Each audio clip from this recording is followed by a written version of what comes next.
광림 2021년 결산 자료를 스루풋 회계를 중심으로 분석한 내용을 소개해 드리겠습니다. 아울러 쌍용차 인수를 쌍방울이 인수한다는 뉴스를 접하고 쌍방울을 먼저 분석해서 소개를 했고요. 이어서 광림을 오늘 분석을 하는데 뭐 이상한 재무제표 오류라는 그런 공시는 아니고 그 주의보가 떴습니다. 그 내용을 같이 진행해 보도록 하겠습니다.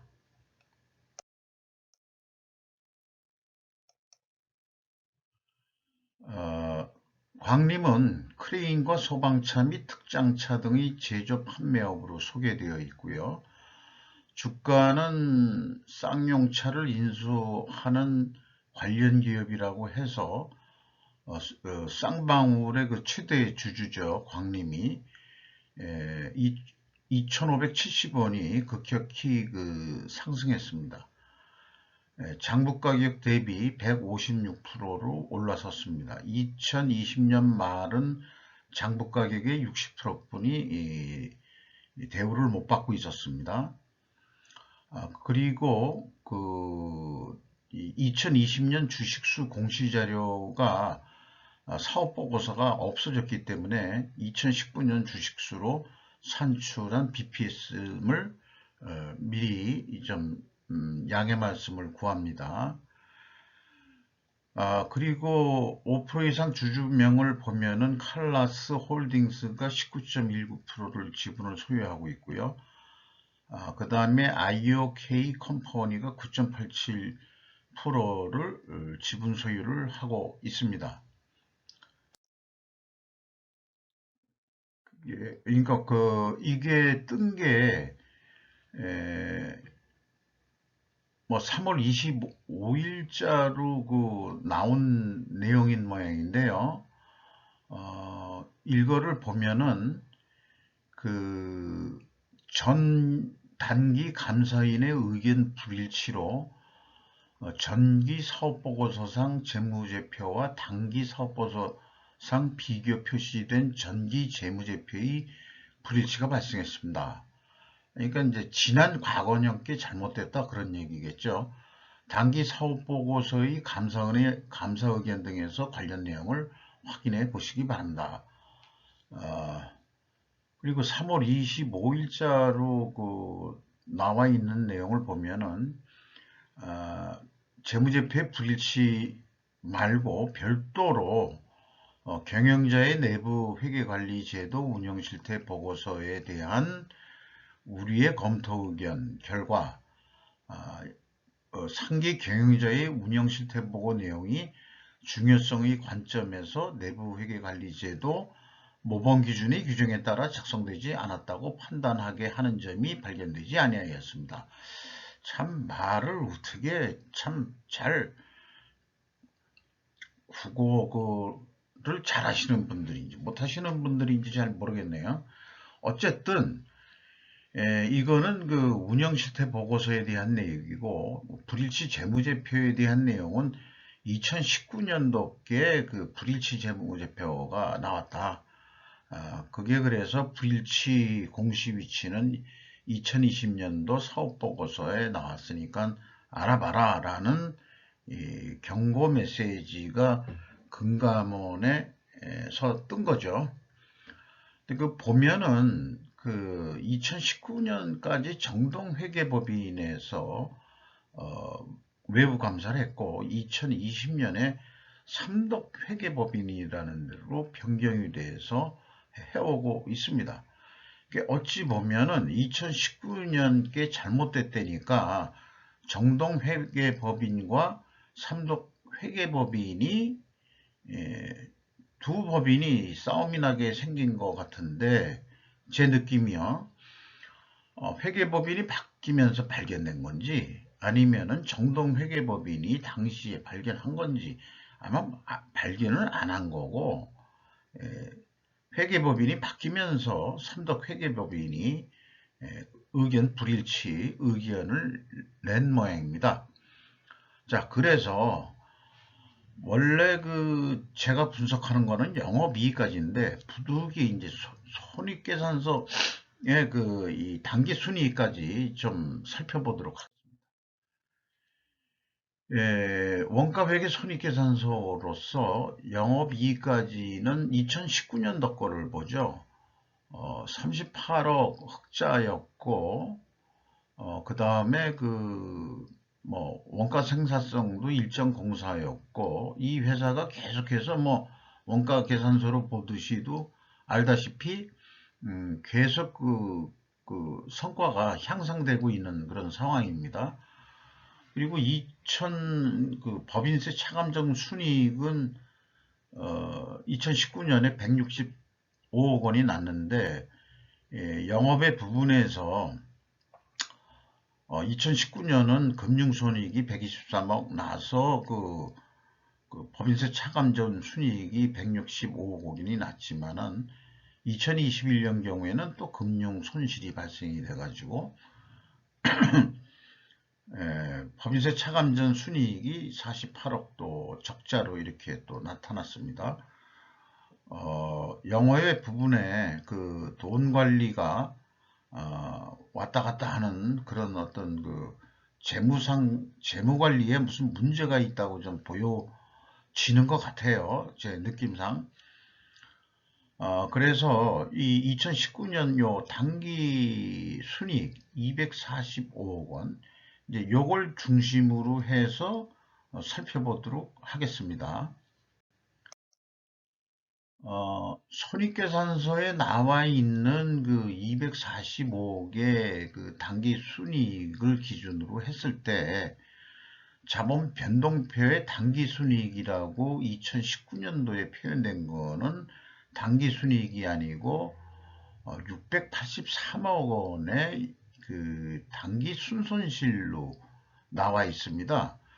그래서 이런 경우는 제 생각에는 실무자가 뭔 데이터를 잘못 갖다 붙인 거 아닌가 하는 그런 생각이 있는데요. 이 갭이 무려 928억이나 차이가 납니다. 그래서 손익계산서가 맞는 거냐 아니면 자본변동표가 맞는 거냐, 제 생각에는 자본변동표 오류 아닌가, 재무제표에 불일치가 냈다면 그렇게 믿고 싶습니다.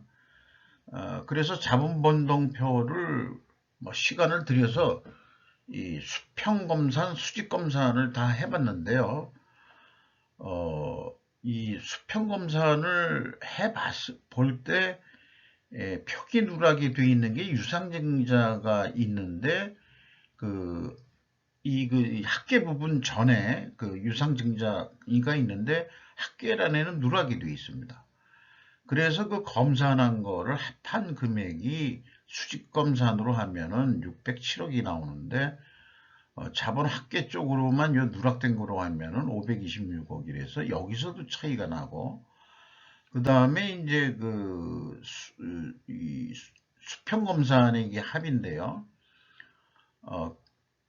이거를 수평검산의 합을 해보면은 또 틀리게 나옵니다.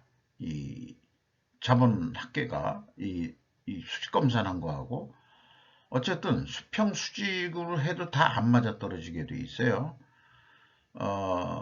그 다음에 수평 수직 간에 또 갭이 또 447억으로 이렇게 교차 갭이 또 발생이 돼 있습니다. 이런 전문적으로 회계 결산을 실무적으로 안 해본 입장에서는 머리가 그냥 지끈지끈 아파오는 그런 오류나 또는 누락이라고 보여집니다. 의도성이 있는 건지 없는 건지 이런 거는 오류라고 봐야 되겠죠. 오류라고. 그리고 이런 거는 또 작성상 유상증자 금액이 누락이 된 거는 또 실무자인지 저건 내부 검토에서 이런 것들을 발견 못하고 그냥 공시를 한다는 것 자체가 광림이 과연 그 무슨 쌍용차를 인수할 만한 내부적인 역량이 있는 기업이냐 하는 이런 사건 자체가 의문이 들어가기 시작하는 거죠. 숫자 하나도 제대로 검토를 안 하고 공시를 한다는 게 문제가 있는 기업이다 이렇게 볼 수 있는 것 같습니다. 자, 여기까지 좀 그 오류 내용을 검토했고요. 본연의 그 이 분석으로 들어가서 스루프 손익계산서로 보면은 매출도 매년 상승을 해왔고 전반적으로 TO의 생산성도 계속해서 성과가 향상되고 있는 중입니다. 그리고 2021년 기준으로 해서 보면은 원가회계 영업이익보다는 3억 7,200만 원이 적게 이익이 나왔습니다. 이것은 가공비 배부 재고 자산이 증가했기 때문입니다. 그 증가한 그 백데이터인 재고자산 명세에서 WCAI 가공비 배부 재고자산 회사는 제품과 제공품을 가지고 있습니다. 30억이 증가했습니다. 전체 재고는 107억 원이 증가를 했습니다. 비용의 성격적 분류 내용을 보면은 제가 그 위에다가 이 A, B 모두 비교 검증할 데이터가 필요하다 이렇게 했는데 일반적으로 그냥 원재료 사용 금액은 그냥 믿고 그냥 넘어갔습니다.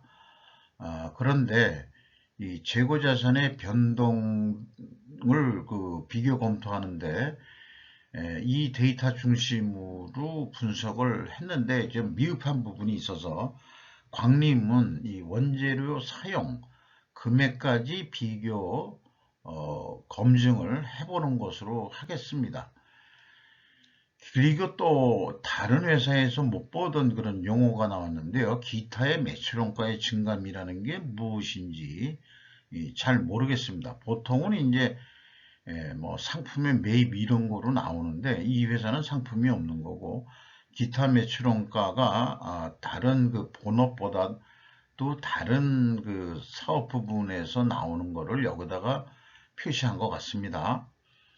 그래서 ABC를 다 더한 MC의 증가는 30.9%가 됐고요. 운영비용은 17.5%가 증가했습니다. 가공비율을 보면은 매년 15%에서 12%까지 거의 1%, 2%나 2% 선으로 떨어졌는데 이것은 많이들 그 분석하면서 느끼는 거지만 원재료 가격이 계속 상승들을 해서 상대적으로 그 가공 비율이 내려가는 거로 그렇게 인식이 됩니다.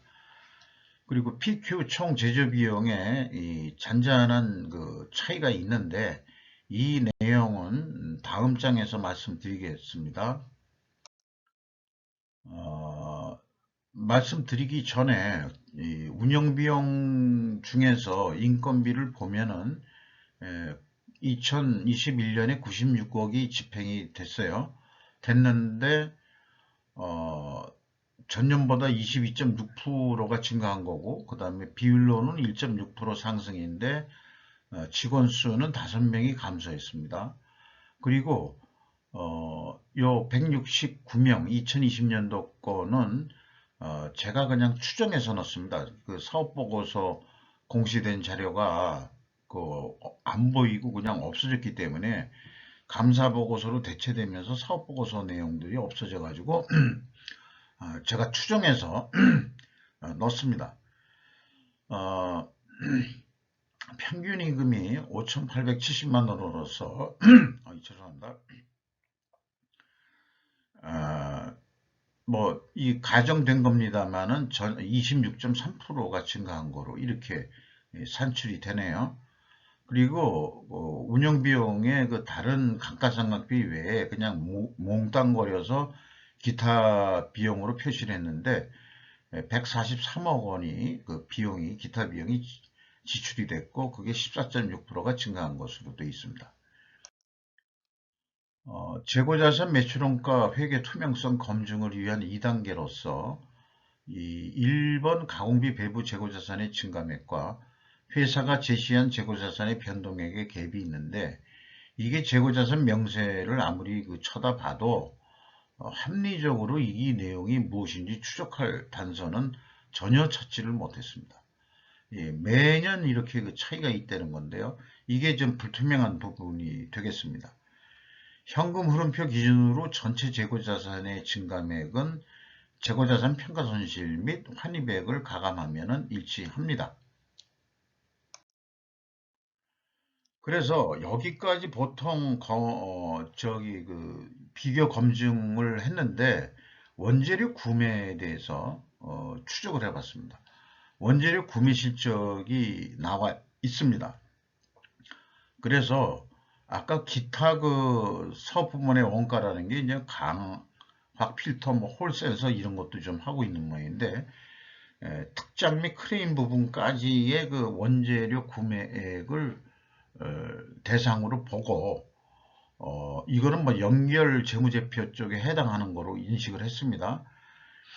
1125억 원어치를 구매를 했습니다. 그래서 이거를 원재료 사용액을 추정을 해봤는데 원재료 사용액은 이렇게 되겠죠. 기초 원재료액에서 원재료 구매액 1125억 원을 더하고 기말 재고액을 빼면은 그게 사용액이 나오겠죠. 1053억 원을 사용한 거로 산출이 되는데 비성분에서 그 회사가 제시한 원재료 사용액은 960억 분이 되지 않습니다. 갭이 93억 원 차이가 납니다. 이런 것까지 이제 계속해서 원재료까지 맞냐까지 이렇게 이제 보면은 분석 시간도 오래 걸리고 제가 무슨 수수료를 받고 분석해 주는 것도 아니고 제 나홀로 게임으로 즐기는 그런 거기 때문에 다른 기업을 분석하면서도 매번 드리는 얘기지만은 재고자산 흐름에 대해서는 위와 같은 양식으로 공시를 해야 된다고 계속 강력히 주장하고 있는 중이죠. 이것은 이렇게 해야만이 주식하시는 분들도 제 방송을 조금씩 봐주시고 블로그 활동에서도 주식하시는 분들이 많이 봐주고 있는데 선의의 투자자들이 신뢰를 가지고 그 기업에 투자를 하려고 그러면 가리지 말고 마스크를 쓰면 좀 더 이쁘게 보인다든지 그런 우스운 얘기들이 있는데 가리지 말고 이건 풀로 보여줘야 된다. 빨갛고 보여줘라. 그래야 투명한 거 아니냐 이거죠. 이렇게 이게 빨갛고 보여달라는 표현이 제가 적절한 표현인지 모르겠습니다만은 이 흐름을 보여줘야 된다 이거죠. 흐름을. 그런 것을 좀 공고하고 그런 거를 이 사회에 기업들한테 요구를 하고 싶습니다. 그럴 만한 압력을 줄 수 있는 제 위치가 안 되는 게 좀 문제죠. 회계법인들도 가만히 있는 내용을 제가 잘났다고 그럴 만한 잘난 게 아니고 그럴 만한 권한이 없는 거죠. 그런 권력도 없고 그런 단체에서 일하는 것도 아니고 광야에서 외로이 외치는 한 선지자라고 얘기해 주면은 좀 감사하겠습니다만은 네. 종교적인 표현을 언어를 나와서 죄송합니다. 경영평가로 지표로 와서요. 이 2021년에 WCAI 회전율과 TOE 생산성이 역방향입니다. 그러면은 이제까지 분석 경험에 의해서 분식회계 개연성 가정을 세웁니다. 회사가 이를 반증하려면은 원재료 가격 상승과 판매 가격 상승이어야 됩니다. 그러나 그런 데이터는 회사는 공개하지 못하고 있습니다. 그리고 밑에 다시 설명하겠지만 매출채권 회전율의 급격한 변동이 이상할 수 있다. 이런 의견을 또 느낌을 받게 되네요. 그래서 이 WCAI 회전율은 떨어졌고 TOE 생산성은 상승했습니다. 역방향입니다. 그리고 재고 보포율은 늘어나게 돼 있습니다. 회전율이 떨어지면은 그리고 그 임팩트 미래가치라고 만든 가치는 8.2% 상승으로 산출이 되고요. 총 자산 회전율은 50%를 가동하고 있다. 이렇게 인식을 하면 될 것 같습니다. 그러니까 매출 채권에 대한 수금 속도가 매년 한 7회전 정도 있는데 급격히 19회전으로 2021년에 나타났는데, 이렇게 급격한 경우는 무슨 진짜 그 영업 거래 형태의 그 뭔가 특별한 사건들이 분명히 있다고 지금 보여집니다. 뭐냐면은 뭐 납품을 안 하겠다든지 뭐 그래서 그런지 저간 그 거래처로부터 잠금 없이 빨리빨리 수금하는 그런 어떤 그 긴박한 상황이 뭐 있었는지 상상을 좀 해보게 되는 그런 상황이죠. 이런 상황은 보통 상거래에서 일어날 수는 없을 겁니다. 상관행상 광림이 뭐 특장차를 하는 데니까. 그런데 이렇게 높게 나온다는 거는 뭐 좀 이상하게 나온다 이거죠. 매출 채권 잔고가 그만큼 이제 적다는 얘기인데 수금을 잘했다는 얘기로 고무적으로 그렇게 평가할 일은 아닐 것 같다, 그런 느낌이 듭니다. 그리고 뭐 상대적으로 그 매입 채무에 대한 지급 속도도 좀 빨라지긴 했습니다. 1.1회 전이면은 이게 전년도가 잘못된 거겠죠. 2019년도는 또 0. 몇 프로 수준뿐이 안 됩니다. 그러니까 또 돈을 많이 벌었대는 2019년에 그 당기순이익이 245억이나 났는데도 돈을 못 주고 있다, 그런 얘기는 이 당기순이익이라는 게 현찰이 들어온 게 아니고 평가 무슨 금융 이익 때문에 생긴 거라면은 현찰이 또 없었는지도 모르죠. 우리 1년에 그 지급 속도가 1.1회전이라면 이런 그 매입 채무를 돈을 안 갖고 버티고 있다 하는 거가 과연 정상적인 기업이 가고 있는 길인지, 이런 지표를 뽑아봐도 이 영업활동이 지금 뭐 구매활동, 영업활동, 사업활동이 좀 그 원활하게 돌아가지 않는 그런 거 아니냐, 이런 생각이 드는 거고요. 거꾸로 2021년에 와서 조금 뭐 밝아졌다 이렇게 느낄 수 있을까요? 그렇습니다. 그래서 아까 말씀드린 대로 이 제품 가격하고 그 다음에 원재료 가격 추이에 대해서는 비교 검증할 데이터가 없습니다. 그래서 제의 이 분식회계 개연성 가정에 대해서는 반증할 수 있는 입증 자료가 없기 때문에 검증되기 전까지는 제 분식회계 가정, 분식회계 개연성 가정은 유효하다고 할 수 있겠습니다. 검증을 반증을 해 주시기 바랍니다. 광림 쪽에서 현금 재무제표를 보면은요, 캐펙스로 180억 원대를 그 자본적 투자를 했습니다. 종속 및 관계기업 비율이 54.8%로 되어 있는데, 이것은 투하 자본이 증가해서 그런 결과로 낮게 나오는 것으로 되어 있고요. 이게 그 투하 자본 대비 2019년에 107%라는 것도 좀 이상하고, 자기 그 투하 자본보다도 더 높은 투자를 하고 있었다, 이런 것도. 그러니까 이게 기업이 영업을 하는 건지 그 기업 사냥 영업을 하는 건지, 종속기업 투자를 이게 좀 내려오고 있는데, 이것도 좀 사업 활동이 정상적이지 않은 것 같은 그런 기분이 들어요. 그 다음에 EAT 세후 현금 순이익은 193억 원을 벌어서 현금 수익률로는 8.4%, 전년보다 1.1% 하락했습니다. 248억 원의 부채를 더 져가지고 레버리지율은 11.4%가 됐는데요. 종전에는 거의 없다시피 했습니다. 근데 2021년에 들어와서 248억 원의 부채를 졌습니다. 주주잉여 현금 흐름에 656억 원이 들어왔는데, 이것은 전환사채 전환으로 자본이 유입된 것으로 되어 있습니다. 최종적으로 FEM 808억 원의 현금이 유출이 됐습니다. 현금 버퍼율은 33.5%로 좀 많이 가지고 있는 편이 됐고요. 그 다음에 이익잉여금률은 떨어졌습니다. 왜냐하면 이 투자자본 자본금이 증가했기 때문입니다. 누적 자본 성장률은 그래서 자본 증가에 의해서 1.48로 다시 떨어져서 다시 시작하는 거로 이렇게 돼야 될 것 같습니다.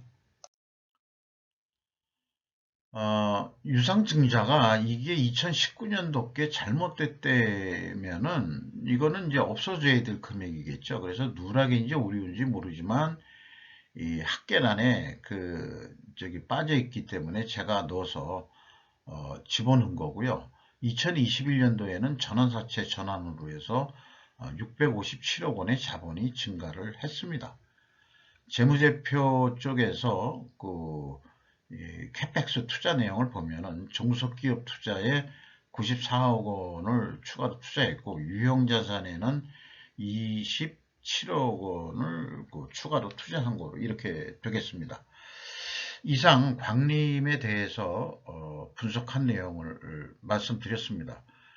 느낌상으로는 이런 기업들이 부실한 기업이 부실할 것 같은 그런 기업이 부실한 쌍년차를 또 인수하겠다.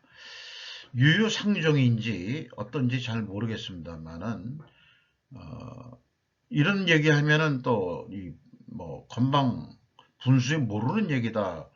그렇게 얘기할지 모르겠습니다만은 쌍용차를 인수할 만한 분수는 안 되는 기업들 아니냐 모르겠어요. 무슨 홀딩스인가 하는 그 지분율을 적은 지분율로 움직이는 되니까 그런 홀딩스나 또는 뒤 자본가들이 이름 모를 돈 있는 전주들이 포진하고 있는지는 모르겠습니다. 이상 마치도록 하겠습니다. 감사합니다.